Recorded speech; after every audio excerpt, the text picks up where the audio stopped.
주일 아침에 하나님께서 주신 말씀은 열왕기하 18장 5절부터 12절까지 말씀입니다. 교독하시겠습니다. 히스기야가 이스라엘 하나님 여호와를 의지하였는데 그의 전후 유다 여러 왕 중에 그러한 자가 없었으니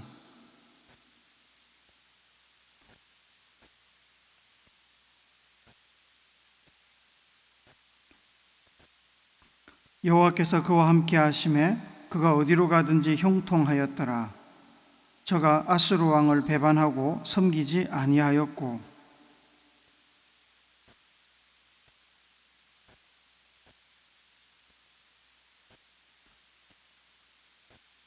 히스기야 왕 제4년 곧 이스라엘의 왕 엘라의 아들 호세야 제7년에 아수르의 왕 살만에셀이 사마리아로 올라와서 에워쌌더라.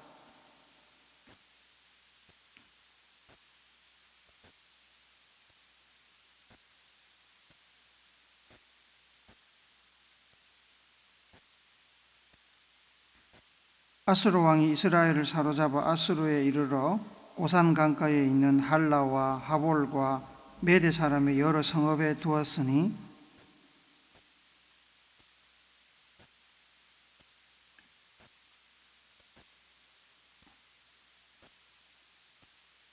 아멘. 미국은 한 사람이 대통령직을 2번 할 수 있습니다. 보통은 클린턴이나 오바마처럼 연속으로 2번 하거나 바이든처럼 재선에 실패하고 1번만 합니다. 그런데 현재 대통령인 트럼프는 좀 특이한 경우입니다. 2017년에 트럼프는 제45대 미국의 대통령이 되었지만 재선에서 바이든 대통령에게 패배했었습니다. 그리고 4년이 지나고 2025년 1월에 다시 제47대 미국 대통령이 되었습니다. 이렇게 비연속으로 2번 대통령이 된 사람은 트럼프가 처음이 아니라 2번째입니다. 1885년에 제22대 대통령에 당선된 그로버 클리블랜더가 미국 역사상 처음으로 연임에 실패하고 4년 후에 다시 대통령이 된 인물입니다. 클리블랜드와 관련하여 재미있는 일화가 있습니다. 클리블랜더가 제22대 대통령이 되었을 때였습니다. 미국의 한 교도소에 수감되어 있던 사형수가 클리블랜더의 취임식 기사가 실린 신문을 손에 쥐고 하염없이 눈물을 흘렸습니다.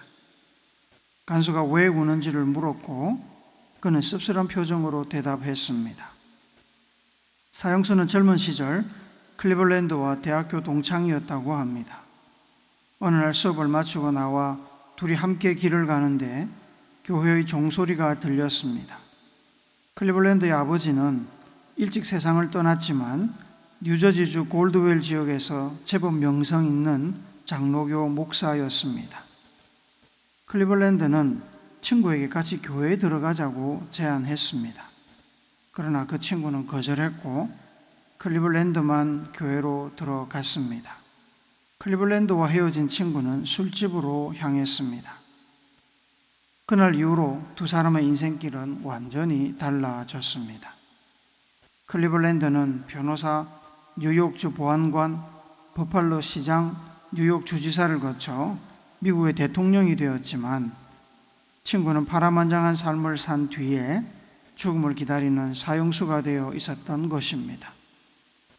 하루아침에 갑자기 두 사람의 운명이 달라진 것은 아닙니다.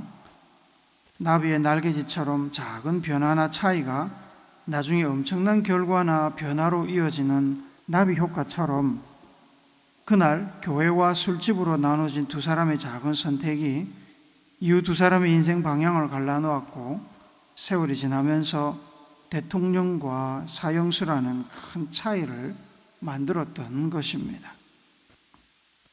해방 직후 우리나라는 러시아와 미국에 의해 임의로 38선이 그어졌고 남한과 북한으로 나뉘었습니다. 6.25 전쟁을 거치면서 오늘까지 분단이 유지되고 있습니다. 분단이 지속되면서 한민족이라는 동족의식이 점점 약해지고 있는 것으로 보입니다. 더 이상 분단이 고착되지 않고 통일이 되도록 우리 함께 기도해야 할 줄 압니다. 그나마 다행인 것은 남북 두 나라가 지금까지 어떤 외세에도 점령당하지 않고 독립적으로 존속하고 있다는 사실입니다. 독립적으로 존재한다는 것은 두 나라가 합의만 하면 언제든지 통일될 수 있다는 뜻입니다. 그러나 남북이 독립적으로 존재하지만 상황은 완전히 다릅니다. 해방 이후에 남과 북은 미국 자유진영과 러시아 공산진영의 분할 통치를 받으며 남한은 자유민주주의 이념 아래 세계 역사상 유례가 없는 눈부신 성장을 이루었지만 북한은 낡아빠진 공산주의 주체사상에 발목 잡혀 제대로 성장하지 못하고 오늘에 이르고 있습니다. 처음에는 잠시 북한이 남한보다 잘 살았던 적도 있었습니다만 얼마 가지 않아 남한은 모든 면에서 북한을 추월했고 지금은 핵무기를 제외한다면 비교 자체가 무의미한 정도입니다. 이스라엘 민족은 출애굽 이후에 광야 생활 40년을 보내고 가나안 땅에 정착했습니다. 왕이 없이 사사들의 통치를 받다가 선지자 사무엘 때에 초대 사울 왕이 등극하면서 왕정 시대가 열렸습니다. 이후에 믿음의 왕 다윗과 지혜의 왕 솔로몬 때까지 통일 이스라엘이 약 120년 동안 이어졌습니다. 하지만 솔로몬 왕의 아들 르호보암이 왕위에 오른 직후에 지혜롭지 못한 정책으로 인해서 북쪽 열 지파가 떨어져 나가 새로운 나라를 세워 북이스라엘과 남유다로 분단되었습니다. 북이스라엘 왕국은 여로보암이 왕좌에 올라 다스렸고 남유다 왕국은 르호보암이 쪼그라든 나라를 계속 다스렸습니다. 이후로 두 나라는 다시는 통일되지 못했습니다. 이스라엘이 남북으로 나뉜 것은 다윗 왕 때부터 북쪽 열 지파와 남쪽 두 지파 간에 보이지 않는 심정적인 간격이 있었기 때문입니다. 사울 왕이 후계자를 세우지 않고 죽은 후에 몇 년간 혼란의 시기가 있었습니다. 그때 다윗이 남쪽 지방 두 지파를 다스리는 왕이 되었습니다. 그리고 7년 뒤에 북쪽 열 지파도 다윗을 왕으로 받아들였습니다. 이런 역사로 인해 남쪽의 두 지파가 다윗 가문에 더 호의적이었습니다. 민심이 돌아서서 북쪽 열 지파가 떨어져 나갈 때도 남쪽 두 지파는 르호보암 왕을 버리지 않았습니다. 표면적으로 통일 이스라엘이 분열된 것은 르호보암 왕의 실책 때문이지만 사실 그것은 르호보암 왕의 아버지 솔로몬 왕의 타락으로 인해 이미 예정되었던 일이었습니다. 솔로몬 왕은 초반에는 잘했습니다. 하나님께 1,000마리의 소를 제물로 드렸고 성전도 지었습니다. 하나님께 백성들을 잘 다스릴 수 있는 지혜를 구함으로 하나님의 칭찬과 복을 받았습니다. 하지만 탁월한 지혜와 놀라운 성공은 되려 솔로몬 왕에게 독이 되었습니다. 이방 민족과의 정략적인 혼인관계를 통해 국제적 평화를 유지하려고 했던 솔로몬 왕은 많은 나라들의 공주와 결혼했고 그 공주들은 이스라엘로 들어오면서 그들의 민족 종교를 가지고 왔습니다. 예루살렘은 하나님의 집, 하나님의 성전이 있는 거룩한 성이었지만 시간이 지나면서 온갖 잡신들을 위한 숭배가 행해지는 종교 백화점이 되어버렸습니다. 당연히 하나님께서는 싫어하셨습니다. 열왕기상 11장 4절 그리고 11절을 같이 읽도록 하겠습니다. 시작. 솔로몬의 나이가 많을 때에 그의 여인들이 그의 마음을 돌려 다른 신들을 따르게 하였으므로 왕의 마음이 그의 아버지 다윗의 마음과 같지 아니하여 그의 하나님 여호와 앞에 온전하지 못하였으니 여호와께서 솔로몬에게 말씀하시되 내게 이러한 일이 있었고 또 내가 내 언약과 내가 내게 명령한 법도를 지키지 아니하였으니 내가 반드시 이 나라를 내게서 빼앗아 내 신하에게 주리라. 다윗 왕을 사랑하셨던 하나님께서는 다윗 왕을 위해서 솔로몬 왕이 죽을 때까지 그를 내버려 두셨습니다. 솔로몬 왕을 보고 자란 르호보암 왕은 교만했고 지혜가 부족했습니다. 솔로몬 왕 때 행해진 많은 강제노역으로 인해 힘들어하던 백성들은 강제노역을 줄여달라고 르호보암 왕에게 호소했습니다. 하지만 마음이 교만하고 강팍했던 왕은 오히려 강제노역을 늘리겠다고 큰 소리를 쳤습니다. 그로 인해 백성들의 마음이 떠났습니다. 결국 북이스라엘 10지파는 여로보암을 왕으로 세워 새로운 나라를 세웠고 르호보암 왕은 남쪽 2지파만을 다스리게 되었습니다. 그렇게 시작된 두 왕국은 같은 뿌리에서 나왔지만 다른 길을 걸었습니다. 다윗 왕의 계보를 이어간 남유다 왕국에는 하나님께 괜찮았다고 평가를 받는 왕들이 그래도 8명이나 있었습니다. 하지만 북이스라엘에는 단 한 명의 왕도 하나님께 괜찮다는 평가를 받지 못했습니다. 북이스라엘 제11대 왕인 여호와하스에 대한 평가를 봅시다.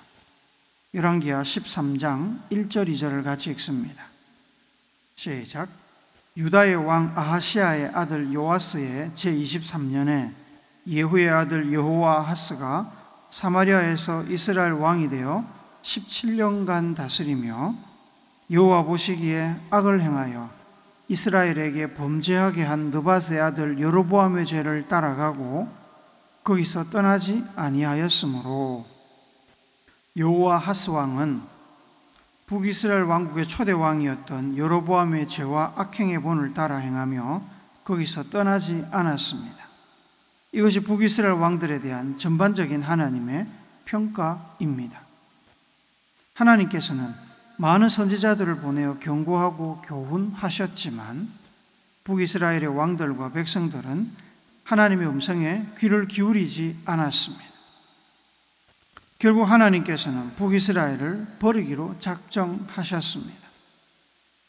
북이스라엘의 마지막 왕인 호세아에 대한 평가도 함께 보겠습니다. 열왕기하 17장 1절 2절 같이 읽습니다. 시작.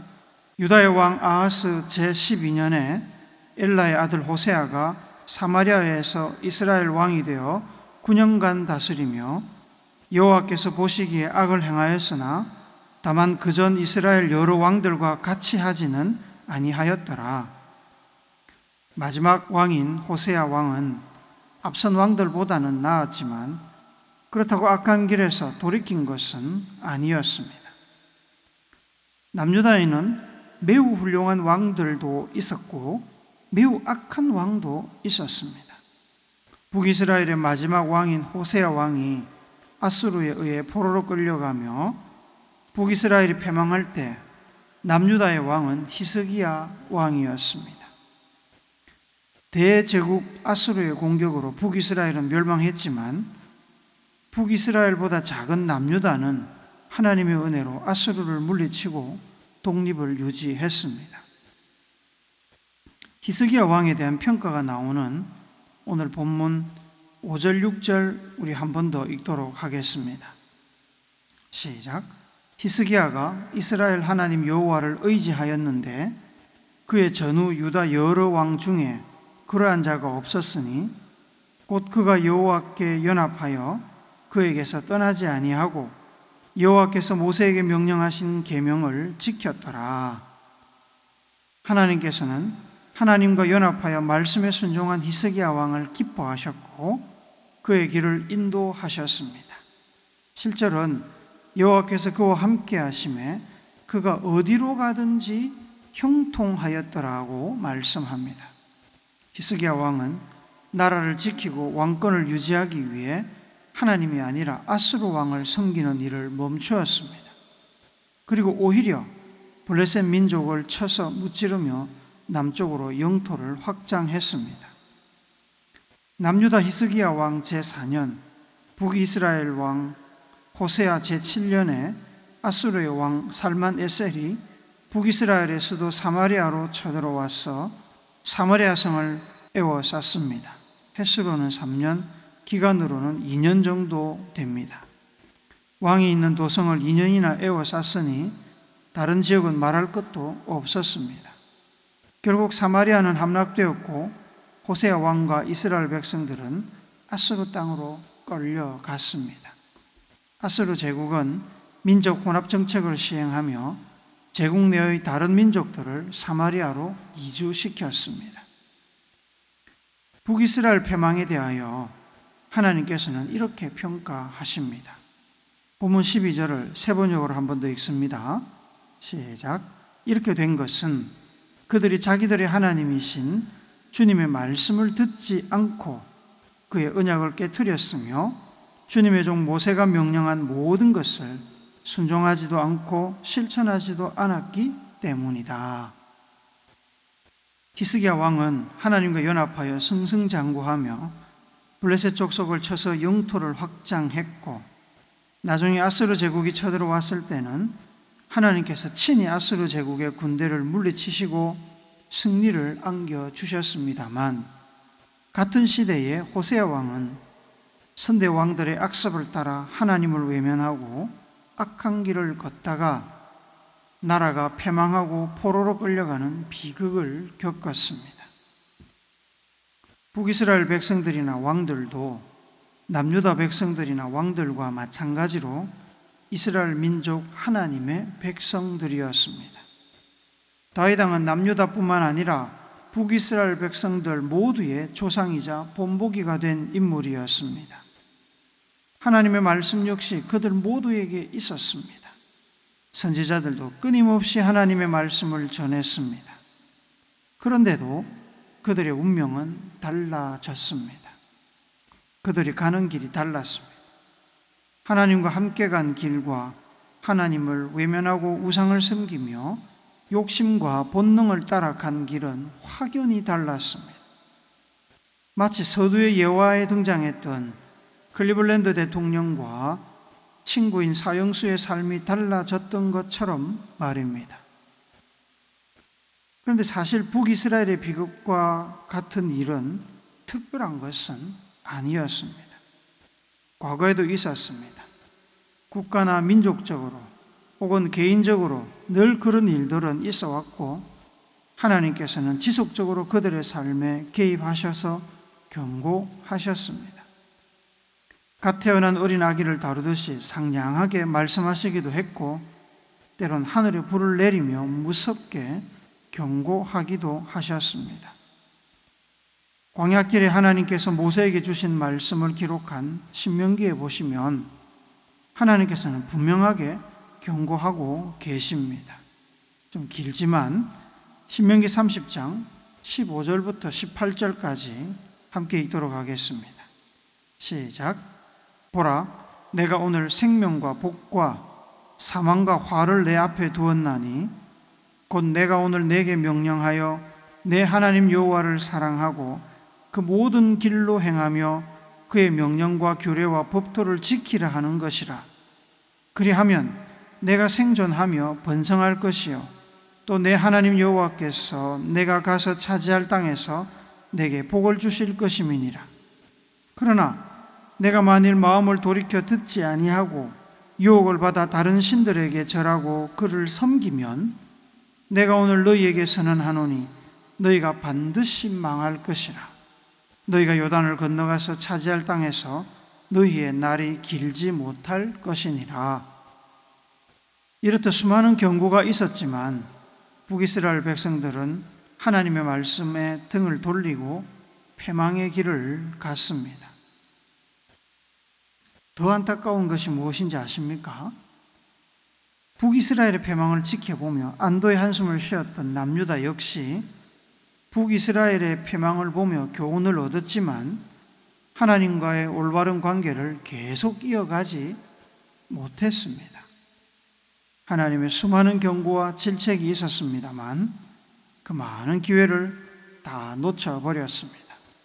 마치 하나님과 원수진 것처럼 7살 꼬마 아이처럼 하나님의 말씀에 등을 돌리고 하나님께서 싫어하시는 일만 하다가 북이스라엘이 패망한 지 약 140년 후에 결국 남유다도 바벨론 제국에 의해서 패망하고 말았습니다. 역사가 주는 교훈에서 배우시기를 바랍니다. 우리도 이스라엘 백성들과 다르지 않습니다.